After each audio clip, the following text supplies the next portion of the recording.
Okay, patriotic alien here. Please forgive me, because this is going to be choppy. Any of you that know me know well enough. I don't have a pretentious bone on my body, but I have a monster zit the size of Rhode Island on my nose, so I decided to allow my alter ego to make this quick presentation. Because we have run out of time, ladies and gentlemen, whether you're aware of it or not, our government has been usurped by criminals across the board at every level. We have a criminal Congress, criminal Senate whores, and a criminal White House, and everyone in his administration, including his current and former Secretary of States, a treasonous scumbag, and his predecessor, Hillary Clinton Nazi, was as well. Warmongering at its finest, I guess you could say.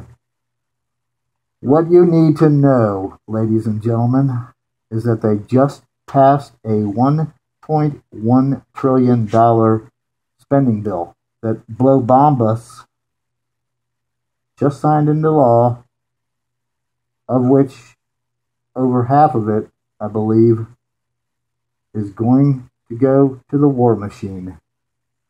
What you probably don't know is that Congress makes money when they vote pro-war. Back in 2006, I'm not positive, but the numbers were 195 members of Congress owned $96 million worth of military-industrial complex stock. And when many of them were Democrats who used to be very anti-war and at least objective to war measures that came across the debating floor. And now they're voting pro-war almost exclusively on almost every bill that comes up for vote.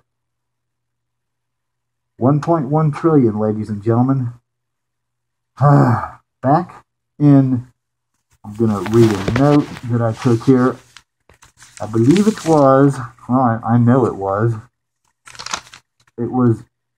made, it was called the Stock Act, signed April 4th, 2012 by Blow Bombas, and it had some fanfare and was pretty public. The Stock Act stands for Stop Trading on Congressional Knowledge. And 1 year later, it was very quietly, unanimously passed in the House and also signed by Blow Bombas back out of commission, nullifying it, basically. So when Congress wants to get something done, they can actually move pretty damn fast. And it is despicable and is the most unnerving thing to know that our lawmakers are making money off of our sons and daughters strapping that flag on their shoulder and going off to battle and die, and possibly worse, on foreign soil, sand, or stone. So, if you really want to know what's going on, just pay attention to this stuff. 1.1 trillion, of which half goes to the war machine. I got this off of a post on a Washington blog, I believe it was, where 19 of the 28 senators on the Senate Armed Services Committee held assets in companies that do business with the Pentagoons between 2004 and last year, which was 2010 or 11, according to an analysis of the financial disclosure forms by Washington Post. Those holdings were worth a total of $3.8 million to $10.2 million. 19 of 28 senators $3.8 million to $10.2 million. I think we pay them around $175,000 a year.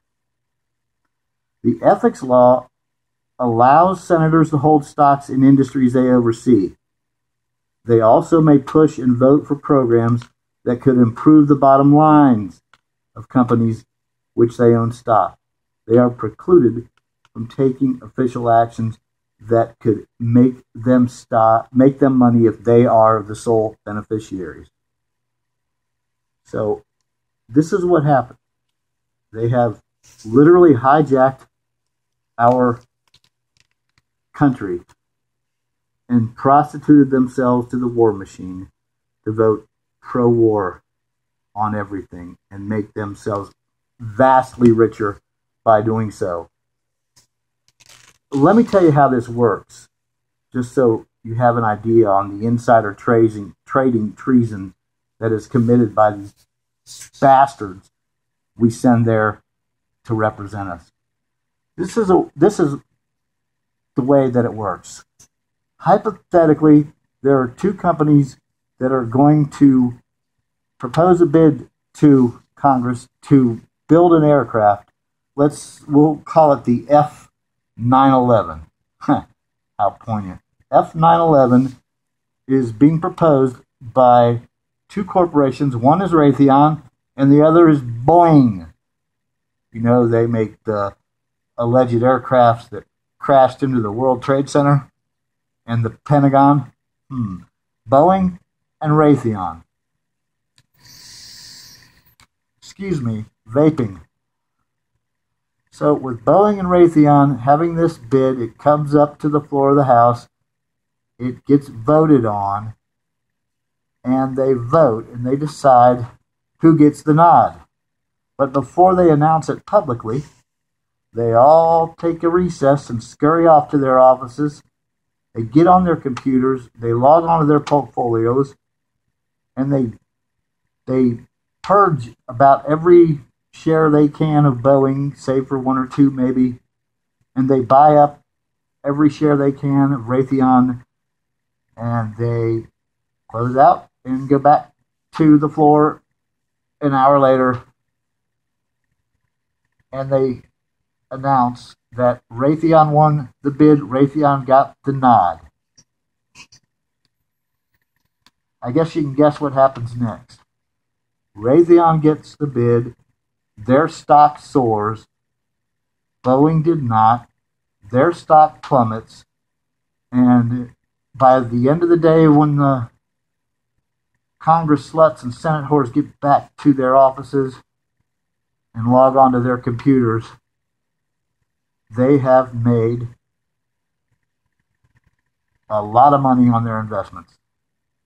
And by being able to do this before it goes public, they maximize their revenue and minimize their chances of losing money because nobody else knows, and they've already gotten in on the bandwagon before everybody else does. It's just despicable treason.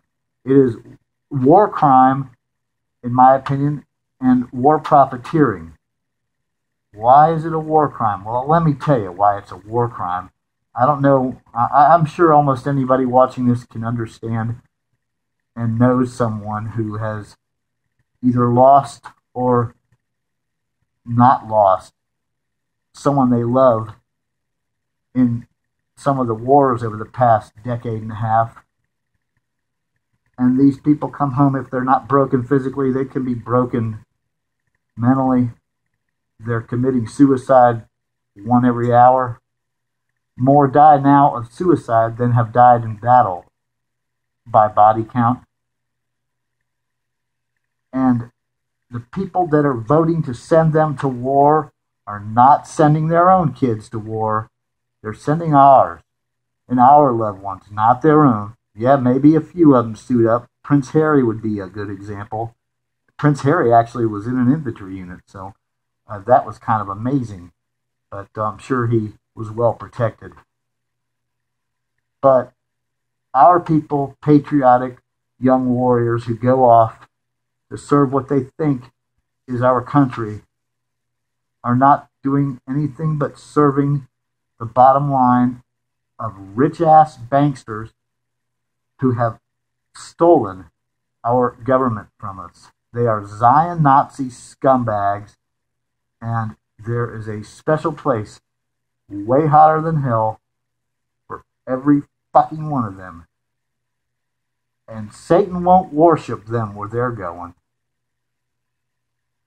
I would say that Henry Kissinger, H.W. Bush cartel, Penis Cheney, the Clinton Nazis, Rockefellers, Abelson, Silverstein, Jesus. I mean, if I took the time, I could probably write down 100 names off the top of my head. But we know who they are, and they have destroyed our planet. We have a finite amount of time to get our republic back in the hands of the people and out of the hands of these banksters who have literally stolen it from us. They have taken it away and sent all the jobs overseas, and there's no work for anybody. People are on welfare. People are starving, and yet bridges and infrastructure is coming apart at the seams. But we have plenty of money for war, but nothing for us. And all the jobs, many of them, especially in manufacturing, are gone. Everything's coming from other countries. We're not spending as much, yet the stock exchange is skyrocketing in wealth, but it ain't the average Joe's wealth. People have to understand Fukushima radiation. You've probably not heard about in the news in a long time. It's very real, and it hasn't changed, and nothing has been done to stop TEPCO from not doing anything. You know, it's complacency. And if the media doesn't tell anybody, then they don't pick it up offline or online. People aren't getting enough outside source information, and the shame stream criminal corporate Zion Nazi media is flat fucking lying to America and just about everywhere else. They're not reporting the things that we need to know. When they talked about the Paris executions or whatever went on there, I don't watch television at all, so I don't pick up on stupid shit like that. But what I did pick up on was the 2,000 people slaughtered in Boko Haram that was not reported on the shame stream criminal corporate Zion Nazi media. And that's despicable. Why wasn't that reported? Well, I guess it wasn't sanctioned. Think about that. Think about who's controlling the news. And these people are criminals too. They are going to go to prison, then the gallows, if we can save our republic in time to save our planet. We have chemtrails, we have Fukushima, we have fluoride, we have cell phone towers killing the bees, we have Satan, who's trying to get GMO foods, more of them, shoved down our throats and not label them, where some countries won't even allow them. We are being attacked from every single angle. And if you just look at the conspiracies, you will find they are, in fact, conspiracies. 95% of the conspiracy theories are very fucking real, and people need to wake the fuck up. Kick the sheeple awake, because I'm telling you this, if we don't, we have less than 5 years left before the planet self-destructs. We have to save it. We have to start by getting our republic back. Otherwise, nothing will change. The powerful and rich have literally usurped our government. And the only way to get it back, I'm afraid, since lawless lawmakers, lawless law enforcement, criminal crime fighters, and passive prosecutors and an attorney general that is absolutely despicable aren't going to do their job unless we force them.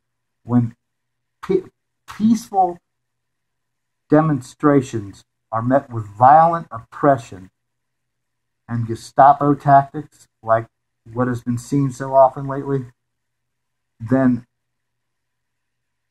there's only one other recourse.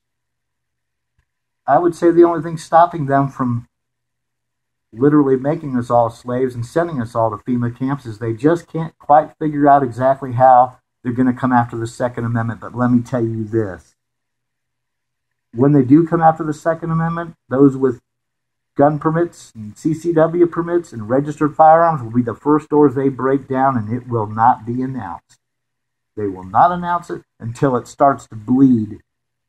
So remember that, because if it bleeds, it leads, unless of course it's Boko Haram and it's not sanctioned. But the media is not going to tell you that they're going to come after the Second Amendment, and they're not even going to tell you that they passed the legislation allowing for it. There's going to be another false flag. They're going to say, the boogeyman that can't boogie's coming to get you. You better lay down your arms. And many patriotic Americans will do just that. But those of us awake and aware and have researched our asses off, we know what's coming, and we know it's going to be very fucking nasty. People, please wake up. Wake up, wake up, wake up. Kick the sheeple awake. It is last call for sheep to haul their asses out of bed. Please